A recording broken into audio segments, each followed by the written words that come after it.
Welcome student. আজকে আমরা root of magnetism নিয়ে আলোচনা করব। Root of magnetism.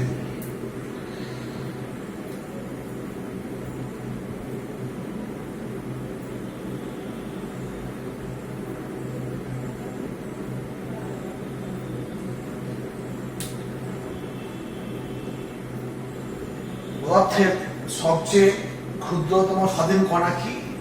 মলিকুল বা অণু। অণু তৈরি হয় কি দিয়ে? পরমাণু দিয়ে। পরমাণু তৈরি হয় কি দিয়ে? তার চেয়ে ক্ষুদ্র কণা ইলেকট্রন, প্রোটন, নিউট্রন। এই ইলেকট্রন হচ্ছে তড়িৎ প্রবাহের জন্য কারণ ইলেকট্রন মুভ করলেই তড়িৎ প্রবাহ সৃষ্টি হয়। আর যখন প্রবাহ সৃষ্টি হচ্ছে অর্থাৎ আধান মুভ করছে, সেখানে কি তৈরি হবে? চুম্বক ক্ষেত্র তৈরি হবে। তাহলে কথাটা কি বললাম? যে ইলেকট্রন আছে, ইলেকট্রনের আধান আছে, এটা তার মানে অন্তর্নিহিত একটা বৈশিষ্ট্য। আধান ইলেকট্রন থাকলে আধান থাকবে। তো ইলেকট্রনই হচ্ছে প্রবাহের কারণ যখন একটা বর্তনী দিয়ে ইলেকট্রন চলে তখন কি হয়? ধরে নেওয়া হয় তড়িৎ প্রবাহ হচ্ছে। আর তড়িৎ প্রবাহ থাকলে পারি কি হবে? চুম্বক ক্ষেত্র সৃষ্টি হবে। প্রবাহ চললে পারি, তাহলে বলতে পারি আগেই বলেছি আমরা যে আধান গতিশীল হলেই তাকে সেই গতিশীল আধানকে তড়িৎ প্রবাহের সমতুল্য ধরা হয় এবং সেই প্রবাহের জন্য চুম্বক ক্ষেত্র সৃষ্টি হয়। এখন আমরা জানি পরমাণুর মধ্যে ইলেকট্রনগুলো নিউক্লিয়াসকে কেন্দ্র করে বৃত্তপথে ঘোরে। একটা আধান কণা যদি বৃত্তপথে ঘোরে তখন তাকে আমরা তার গতিকে আমরা কি ভাবতে পারি? একটা বৃত্তাকার তড়িৎবাহী পরিবাহী, সার্কুলার কারেন্ট ক্যারিং লুপ। অতএব ইলেকট্রন আছে, ইলেকট্রনের আধান আছে, আর আধান আছে, ইলেকট্রন যদি মুভ করে তাহলে কি হবে? ইলেকট্রনের জন্য প্রবাহ সৃষ্টি হবে ইলেকট্রন মুভ করলে, আর প্রবাহ থেকে চুম্বক ক্ষেত্র সৃষ্টি হবে। অর্থাৎ রুট অফ ম্যাগনেটিজম বলতে গেলে এই ম্যাগনেটিজম বাই ইলেকট্রনের কথাই বলতে হবে। ম্যাগনেটিজম বাই ইলেকট্রন,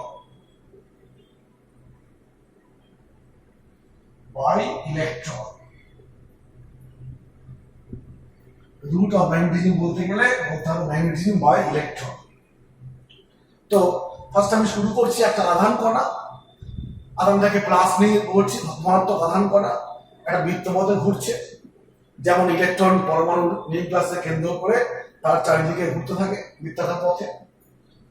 তো ফার্স্ট ধরে নিচ্ছি একটা আধান কণা বৃত্তপথে ঘুরছে। আধান কণাটা হচ্ছে চার্জ হচ্ছে কিউ, ভি বেগে চলছে, আর বৃত্তপথের ব্যাসার্ধ হচ্ছে আর। কিউ আধান কণা, আধানটা কত? Plus Q.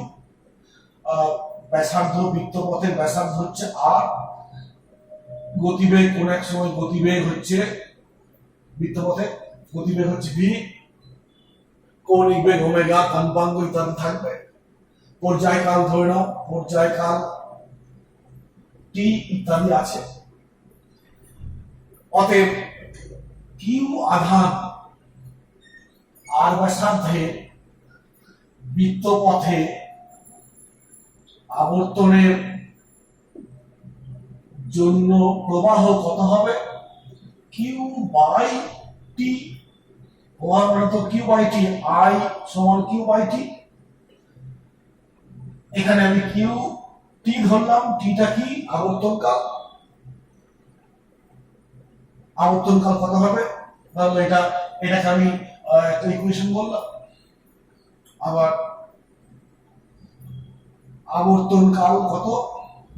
একবার আবর্তনের সময় টি সমান একবারে কতখানি পথ যাচ্ছে? 2πr পথ যাচ্ছে। বেগ কত বেগে যাচ্ছে? ভি বেগে। অতিক্রান্ত দূরত্ব বাই বেগ মানিত সময় এই পেলাম। অতএব আমি এই টি এর মানটা যেখানে বসিয়ে দিই, কিউ সমান আই সমান কি পাবো? কিউ 2 পাই আর উপরে ভি, এই হলো প্রবাহের রাশিমালা হলো।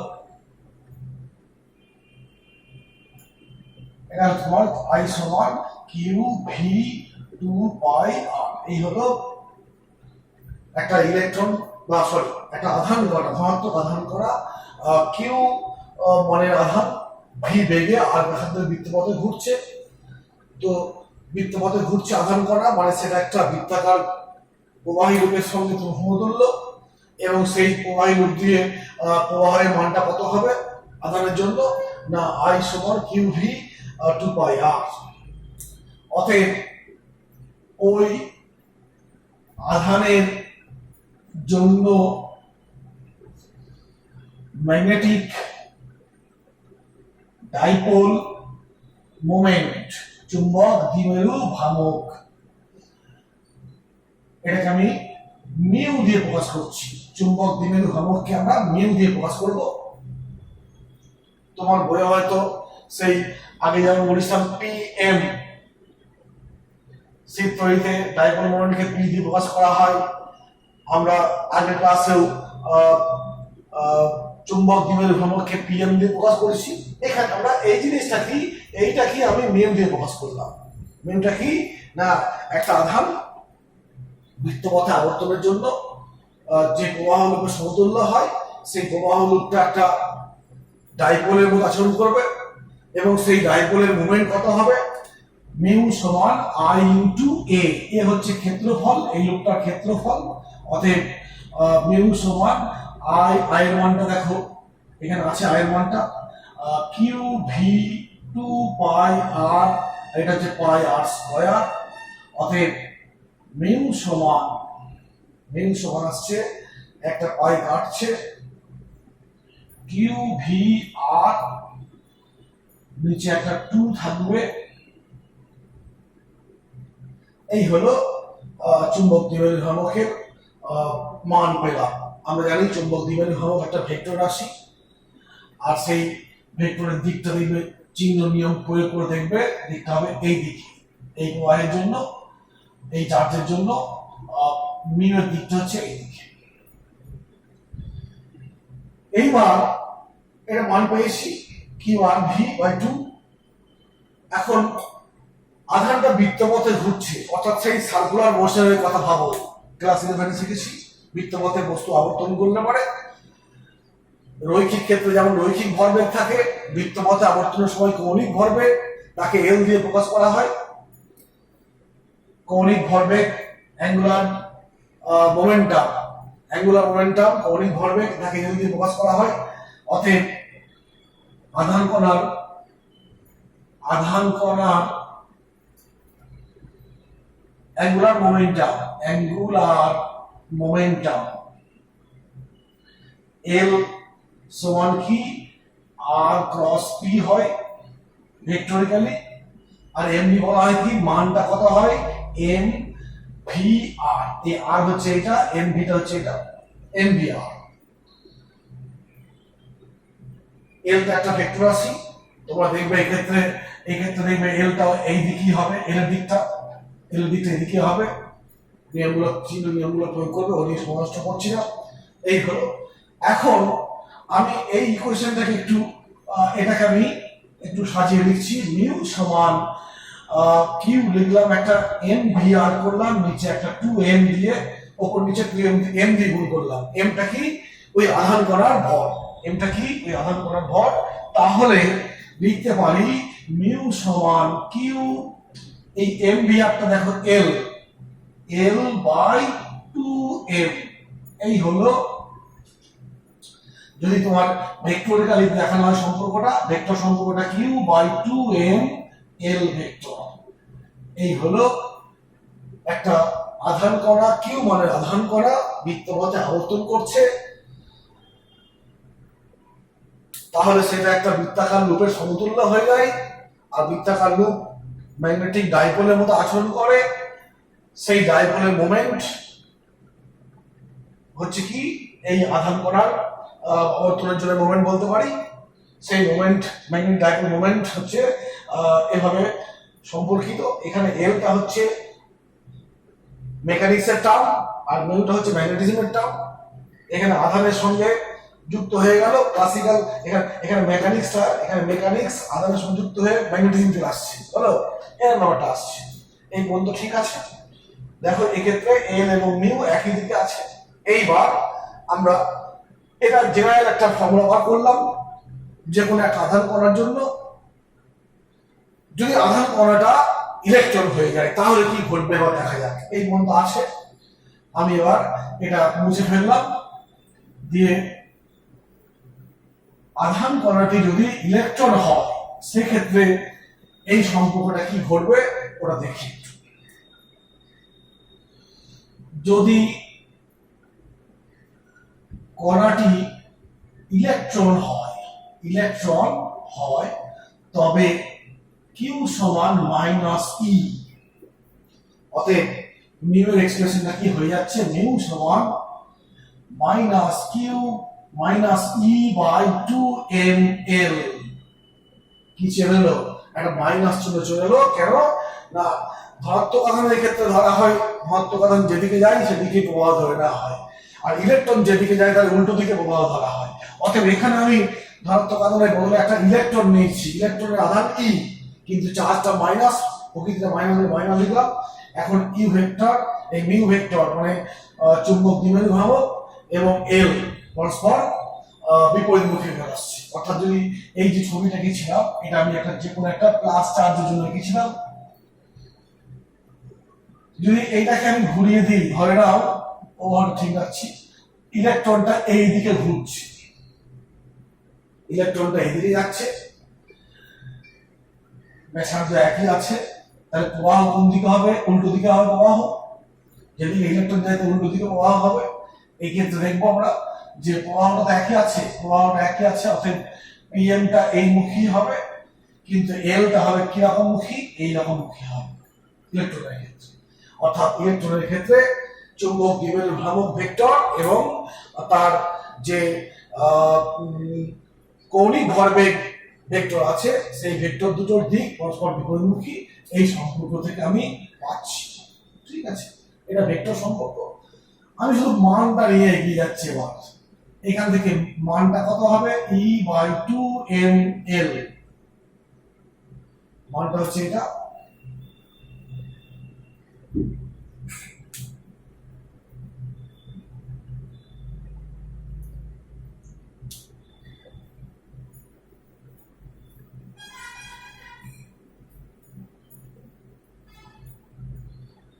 এখন এই মিউকে আমি এল দিয়ে ভাগ করে দিলাম, কি হলো, ই বাই 2m হলো।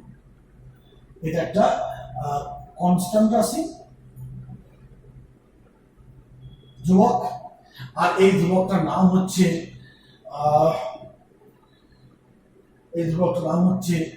Gyro magnetic ratio. এই ধ্রুবকটার নাম হচ্ছে জাইরো ম্যাগনেটিক রেশিও। তুমি যদি এটাকে মান বসিয়ে দাও, এই জাইরো ম্যাগনেটিক রেশিও মানটা কত হবে,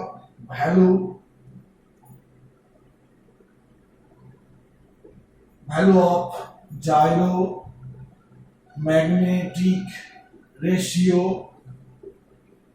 কত হবে, ইলেকট্রনের আধান জানি, ইলেকট্রনের ভর জানি, 2 ধ্রুবক রাশি, মানটা বসিয়ে ইলেকট্রনের আধানের মান ইলেকট্রনের ভরের মান বসিয়ে দেখবো হবে 8.8, দেখছি একটু এরকম একটা হবে -10। এককটা কি হবে, একক দেখে দেখো, একক তো আমি এত রেশিও একক খুঁজতে যাবো না। রেশিওটা কি, ই বাই এম, ই মানে চার্জ, কুলম বাই কেজি, অনেক সময় তোমায় ঘুরিয়ে বলবে যে জাইরো ম্যাগনেটিক রেশিওর একক কি হবে, তুমি ভাবতে শুরু করলে জাইরো ম্যাগনেটিক মানে হচ্ছে মিউ বাই এল, মিউ হচ্ছে চুম্বক দ্বিমেরু ভ্রামক, এল একটা আছে ইত্যাদি অনেক ভাববে, কিন্তু সেসব না ভেবে আমি বলবো যে এইখান থেকে দেখো, এইটা বা এইটা মানে এটা, অতএব এইখান থেকে এটা চার্জ কুলম, এটা ভর কেজি, কুলম বাই কেজি ইত্যাদি এরকম। এখন এই জাইরো ম্যাগনেটিক রেশিওর সংজ্ঞা বলা হয় এরকম ভাববো যে এল কৌণিক ভরবেগের জন্য মিউ মানের চুম্বক দ্বিমেরু ভ্রামক তৈরি হয়, একক মানের কৌণিক ভরবেগের জন্য যে মানের চুম্বক দ্বিমেরু ভ্রামক তৈরি হচ্ছে। এটা কি? এটা তো অ্যাকচুয়ালি একক এল এর জন্য মিউ, তাই তো? একক মানের চুম্বক দ্বিমেরু ভ্রামকের জন্য যে একক মানের কৌণিক ভরবেগের জন্য, এর মানে কৌণিক ভরবেগ, একক মানের কৌণিক ভরবেগের জন্য যে পরিমাণ মিউ তৈরি হয় তাকে বলবো কি? জাইরোম্যাগনেটিক রেশিও। আর এর মানটা বলে দিলাম, আমি মানটা একবার দেখি একটু বইয়ে ঠিক আছে কিনা, মানটা যা লিখলাম ঠিক আছে কিনা, হ্যাঁ ঠিক আছে ইত্যাদি হলো। অতএব এই দিকটা গেল, বিভিন্ন সমস্যার ক্ষেত্রে এই টার্মটা আসবে, তোমরা বুঝে নেবে জিনিসটা কি। এইবার আমরা আসবো সেই বোরের থিওরি, পরমাণু গঠন সম্পর্কে বোরের থিওরি 12 আছে আমাদের ফিজিক্সেও, তোমরা অলরেডি মনে হয় কেমিস্ট্রিতে পড়ে নিয়েছো। তো সেই বোরের থিওরি দেখবে একটা পস্টুলেট ছিল, সিদ্ধান্ত ছিল যে বোর বলেছিলেন যে পরমাণুর মধ্যে ইলেকট্রনগুলো কতগুলো নির্দিষ্ট অনুমোদিত কক্ষপথে আবর্তন করে, সেই কক্ষপথের সংখ্যাকে n দিয়ে প্রকাশ করা হয়, আর সেই কক্ষপথে কোন একটা ইলেকট্রনের, সেই নির্দিষ্ট কক্ষপথে ইলেকট্রনের কৌণিক ভরবেগ কত হয়? n into h/2π, n into h/2π। আমি এই রেশিও পার্টটা কেটে দিচ্ছি, এটা আমার দরকার নেই, আমি এই পার্টটা মুছে দিলাম।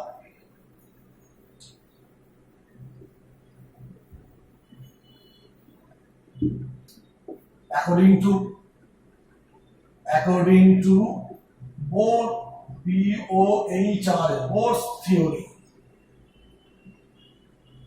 কি হবে? Ln মানে n তম কক্ষপথে যে ইলেকট্রনটা নিউক্লিয়াসকে কেন্দ্র করে ঘুরছে তার কৌণিক ভরবেগ, এটা কৌণিক ভরবেগ n ইন্টু h/2π। এখানে n হচ্ছে কক্ষপথের সংখ্যা, h হচ্ছে প্লাঙ্কের কনস্ট্যান্ট। আমরা মানটা মনে রাখবো 6.625 10⁻³ জুল সেকেন্ড, ইউনিটটা মনে রাখতে হবে। h হচ্ছে কত? 6.625 10⁻³ joule second, joule per second নয় কিন্তু, মনে রাখবে। এগুলো আমরা পরে আলোচনা করবো। এই হলো পায়ের মান জানি, h এর মান জানি, আর যে কক্ষপথ হবে সেই কক্ষপথের n এর মান বসিয়ে দেবো। এখন সর্বনিম্ন কক্ষস্থল, সেক্ষেত্রে n যখন 1, যদি n এর মানটা 1 হয় তাহলে L1 কত হবে? 1 ইন্টু h/2π। এইবার এইখান থেকে দেখো, এইখান থেকে আমি বলতে পারি, একটু আগে বললাম মিউ বাই h মানে কত, মিউ বাই l মানে একটু আগে বলেছিলাম 8.10⁻12। অতএব মিউ কত হবে? l into 8.810⁻12। এখন যদি আমি L1 এর কথা ভাবি, এটাকে 1 বানিয়ে দিচ্ছি পরবর্তী স্টেজে, তাহলে কি লিখবো? মিউ সমান 1h2π ইন্টু 8.810⁻12। অতএব তুমি মান বসিয়ে দাও, h এর মান 6.625 10⁻, একটু খালি করতে হবে। তাই আমরা প্রথম সর্বনিম্ন কক্ষস্তর অর্থাৎ প্রথম কক্ষপথে এর মানটা বার করেছি, সেই মানটা আমি এখানে বসিয়ে মিউ বার করছি। এটা হলো 8.8 10⁻, এই 10, এটা 12 নয়, এটা 10 বাই নিচেই 2 গুণিত 3.14। অতএব এই মানগুলো ক্যালকুলেটর দিয়ে করে ফেলবো, যে মানটা দেখবে হবে তোমার 9.27 ইন্টু 10⁻²৪। মিউ, মিউটা কি? চুম্বক দ্বিমেরু ভ্রামক। তার একক কি? সেই ফান্ডামেন্টাল একক। একক কোন রকম হয়? ফান্ডামেন্টাল এককটি কি না অ্যাম্পিয়ার মিটার স্কয়ার। IA মনে পড়ছে যে PM বা মিউ সমান IA অ্যাম্পিয়ার মিটার স্কয়ার। অতএব বসিয়ে দেবো। এর অনেক একক হয়, আগের দিন ক্লাসে বলেছি joule per Tesla. Joule per Tesla হচ্ছে তোমার চুম্বক দ্বিমেরু ভ্রামকের একক, দরকার নেই আমার। এই হলো। এখন এর মান সর্বনিম্ন মান তো 1, অতএব এর মান সর্বনিম্ন এটা, অতএব বসিয়েছি মিউ এর, তাহলে এটাই কি মিউ মিনিমাম? তো এখানে তো মিউ মিনিমাম, এই মিউ মিনিমামটাকে আমরা মিউ বি দিয়ে প্রকাশ করব, মিউ বি। অতএব মিউ বিটা কত? মিউ বি হচ্ছে 9 into 2 7 10 to the power minus 24 ampere metre square, ampere metre square. এইটাকে বলা হয়, এই কি বলা হয়, বোর ম্যাগনেটন। কি বলা হয়? বোর ম্যাগনেট্রন, ম্যাগনেটি আর ও এন। বলে তো তুই পাচ্ছি ম্যাগনেটিজমে, কার ম্যাগনেটিজম? ইলেকট্রনের, ট্রন ইলেকট্রন, ম্যাগনেটিজম বোর, সবাইকে জুড়ে দেওয়া হলো, চুম্বক ক্ষেত্র জোড়া হলো, ইলেকট্রনকে জোড়া হলো, বোর থিওরি অ্যাপ্লাই করে পেয়েছি, তাও জুড়ে দেওয়া হলো। অতএব বোর ম্যাগনেটনটা কি? একটা হচ্ছে চুম্বক দ্বিমেরু ভ্রামকের মান। কিরকম চুম্বক দ্বিমেরু ভ্রামক? না, একটা ইলেকট্রন যদি সর্বনিম্ন কক্ষস্তরে নিউক্লিয়াসকে কেন্দ্র করে আবর্তন করে, তখন তার মধ্যে যে চুম্বক দ্বিমেরু ভ্রামকের সৃষ্টি হয়, সেই চুম্বক দ্বিমেরু ভ্রামককে বলবো বোর ম্যাগনেটন। ঠিক আছে, এই হলো তোমার কি পেলাম, এই যে আলোচনা পেলাম আধান কণা বা ইলেকট্রনের অরবিটাল অর্থাৎ কক্ষপথে পরিভ্রমণের জন্য চুম্বক দ্বিমেরু ভ্রামক পেলাম। যা কিছু পেলাম যে একটা আধান কণা বা ইলেকট্রন কণা পরমাণুর নিউক্লিয়াসকে কেন্দ্র করে আবর্তন করছে, আর তার জন্য চুম্বক দ্বিমেরু ভ্রামকের প্রথম কক্ষপথের মান পেয়েছি। আর যে কোনো কক্ষপথের জন্য আমি এর মানে এই মানটা বসিয়ে দেবো। অতএব যদি এখানে বলা হয় যে যে কোনো কক্ষপথের মানটা কত হবে, এখানে তোমাকে বলে দেওয়া হয়, এসবগুলো করে নিলে এখানে এটা মুছে ফেললাম। অতএব যে কোনো কক্ষপথের জন্য মিউ এম সমান E by 2m M H by 2 pi, এই ইকুয়েশনটা আসবে যে কোনো কক্ষপথের জন্য। আর ফার্স্ট অরবিটের জন্য বলেছি, ফার্স্ট অরবিটের জন্য একটু আগে দেখো বার করলাম, তার মানটা বার করেছি, এখানে এল এর মানটা এখানে বসিয়ে দেবো। এখন অন্য একটা জিনিস আসছে, আমরা যে আমরা দেখবে সেই মাধ্যমিকে পড়েছিলাম যে পরমাণুর গঠনের সঙ্গে সৌরজগতের একটা গঠনের মিল আছে। কি? সৌরজগতে অনেক মিল আছে, আমি একটা বলছি। সৌরজগতে ইলেকট্রনগুলো গ্রহগুলো সূর্যকে কেন্দ্র করে আবর্তন করছে, পরমাণুর গঠনে নিউক্লিয়াসকে কেন্দ্র করে ইলেকট্রনগুলো আবর্তন করছে। এবং সেই সৌরজগৎ দেখেছি যে গ্রহগুলো যখন আবর্তন করে তার একটা অরবিটাল মোশন থাকে, সঙ্গে সঙ্গে একটা অ্যাক্সিয়াল মোশন থাকে।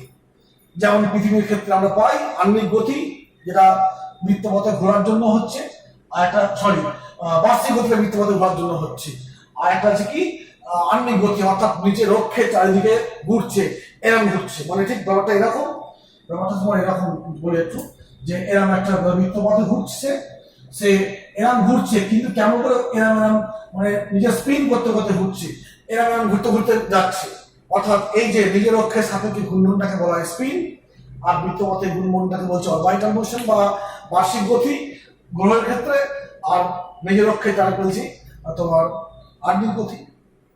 তো ঠিক সেই রকমই পরমাণুর গঠনেতেও ইলেকট্রন যেমন অরবিটে ঘুরছে, তেমনই তার একটা স্পিনও থাকে, স্পিন মোশন। তোমার মনে রাখবে যে সত্যি স্পিন মোশন থাকে, কারণ আমরা দেখো আমরা তো ফিজিক্স পড়ছি, অতএব একটা নির্দিষ্ট নিয়ম মেনে এগোচ্ছি। ঘূর্ণন যখন পড়েছি, একটা বস্তু ঘোরে যখন, তখন সেই বস্তুটার যখন স্পিন হয় তখন একটা বিন্দু স্থির থাকে, দিয়ে অন্য সেই স্থির বিন্দুকে কেন্দ্র করে অন্যগুলো ঘোরে, তাই তো? অর্থাৎ স্পিন হতে গেলে মিনিমাম দুটো বিন্দু থাকতে হবে, বস্তু দুখানা বিন্দু থাকতে হবে, একটাকে স্থির রেখে অন্যটা ঘুরতে পারবে। কিন্তু ইলেকট্রন তো নিজেই একটা বিন্দু কণা, বিন্দু charge particle, point charge particle. অতএব তার আবার দুখানা পয়েন্ট পাবো কোথায়? এইখান থেকে মনে সন্দেহ হয় সত্যি কি ইলেকট্রনের স্পিন আছে। কারণ তাই বলছে, কারণ স্পিন হতে গেলেই মিনিমাম দুটো কণা থাকতে হবে, একটা কণা স্থির থাকবে আর অন্য কণা আবর্তন করবে ওর সাপেক্ষে। এটাই হওয়া উচিত, সব বস্তুর ক্ষেত্রে এরকমই হয়। কিন্তু ইলেকট্রন তো নিজে একটা পয়েন্ট চার্জ পার্টিকেল, বলো, অতএব সে আবার কার সাপেক্ষে ঘুরবে? তার অক্ষ বা তার স্থিরবিন্দু কোথায় হবে, এই মনে একটা সন্দেহ তৈরি হয়। যাই হোক, সেখানেও দেখা যায় যে মনে হচ্ছে স্পিনের মানে স্পিন নেই, আবার তার স্পিনের জন্য একটা কি চুম্বক দ্বিমেরু ভ্রামক তৈরি হয়ে যাচ্ছে। কিরকম দেখো, যে ইলেকট্রন না মুভ করলেও ওর মধ্যে তোমার 1 বোর ম্যাগনেটন পরিমাণ চুম্বক দ্বিমেরু ভ্রামক রয়ে যায়, থেকে যায়। অতএব আমরা যারা স্পিন বলছি, স্পিন পুরোপুরি বলতে পারবো না, আমরা তো স্পিন বলে চালাই, যে কেমিস্ট্রিতে এরকমই স্পিনটা কোন দিকে হয়, আপ স্পিন, ডাউন স্পিন, এরকম সব আছে। আমরা কতদিন যাবো না, আমরা স্পিন বলছি যে তার একটা মোমেন্ট আছে, না ঘুরলেও তার নিজের মধ্যে একটা মোমেন্ট আছে, ডাইপোল মোমেন্ট আছে, আর সেই ডাইপোল মোমেন্টের মান হচ্ছে কত, 1 বোর ম্যাগনেটনের সমান। যে ইউনিট, এটা কি আরেক কথা বলতে ভুলে গিয়েছিলাম, এটা হচ্ছে চুম্বক দ্বিমেরু ভ্রামকের সরি মানে পারমাণবিক ইউনিট। বোর ম্যাগনেটনকে বলা হয় কি চুম্বক দ্বিমেরু ভ্রামকের পারমাণবিক একক, এটা বলতে ভুলে গিয়েছিলাম। তো যেটা বলছি যে একটা ইলেকট্রনের স্পিন কেউ বলবে আছে, কেউ বলবে নেই। আমরা আলোচনা করলাম কি স্পিন হতে গেলে মিনিমাম 2টো বিন্দু থাকতে হবে, যা ইলেকট্রনের ক্ষেত্রে সম্ভব নয়। অতএব স্পিনটা সত্যি আছে কিনা এমনি বিতর্ক আছে, কিন্তু ওর মধ্যে একটা ডাইপোল মোমেন্ট অন্তর্নিহিত আছে, আর সেই ডাইপোল মোমেন্টের মানটা হচ্ছে 1 বোর ম্যাগনেটনের সমান। হলো 1 বোর ম্যাগনেটনের সমান। অতএব তোমার আমরা ধরে নেব যে নিশ্চয়ই এরকম স্পিন জাতি কিছু আছে, তার জন্যই তার মধ্যে একটা অন্তর্নিহিত ডাইপোল মোমেন্ট আছে, যেটাকে আমরা স্পিন ম্যাগনেটিক ডাইপোল মোমেন্ট বা intrinsic spin magnetic dipole moment, এরকম টার্মগুলো বই আছে, যেখানে একটু বলা হয়। বলো ইস্টার। যাই হোক, এইরকম কি হলো, যে যদি বলতে হয় রুট অফ ম্যাগনেটিজম বা কমপ্লিট ইলেকট্রোম্যাগনেটিজমের কারণ বলতে হয়, সেটা হচ্ছে কি ইলেকট্রনের ওই ইন্টেন্সিক প্রপার্টি। ইলেকট্রনের একটা ইন্টেন্সিক প্রপার্টি বলতে কি মানে থাকবে, অটোমেটিক্যালি আছে, ওর যেন অধিকার। ইলেকট্রন আছে মানে চার্জ থাকবে, ইলেকট্রন আছে মানে চার্জ থাকবে। অতএব চার্জটা কি ইলেকট্রনের অন্তর্নিহিত কি বলবো ধর্ম। ঠিক তেমনই ওই স্পিন ডাইপোল মোমেন্টটা হচ্ছে ইলেকট্রনের অন্তর্নিহিত ধর্ম, এবং এই দুটোই হচ্ছে অ্যাকচুয়ালি কি, এই দুটোই হচ্ছে কমপ্লিট যে ইলেকট্রোম্যাগনেটিজম পড়লাম, সেই কমপ্লিট ইলেকট্রোম্যাগনেটিজমের রুট কজ, অর্থাৎ মেন কারণ হচ্ছে ইলেকট্রন। যা কিছু আমরা তড়িৎচুম্বকত্ব নিয়ে আলোচনা করেছি, বা চুম্বক নিয়ে আলোচনা করো না, তুমি চুম্বক নিয়ে ভাবো, একটা দণ্ড চুম্বক, তার চেয়ে বড় কি আছে, পৃথিবীর নিজে একটা চুম্বক, তার চেয়ে ছোট দণ্ড চুম্বক। দণ্ড চুম্বককে ভাঙতে থাকো, পরমাণু অণু পরমাণু লাস্ট থেকে ইলেকট্রনে চলে আসবে। হলো, অতএব সেই ইলেকট্রনই হচ্ছে কি ইলেকট্রনের দ্বারা যে ম্যাগনেটিজম তৈরি হচ্ছে, সেটাই হচ্ছে রুট অফ ম্যাগনেটিজম। এই হলো আমাদের মোটামুটি আজকের আলোচনা। আমরা নেক্সট দিন আবার অন্য কিছু শুরু করবো, আজকে এখানেই শেষ করছি।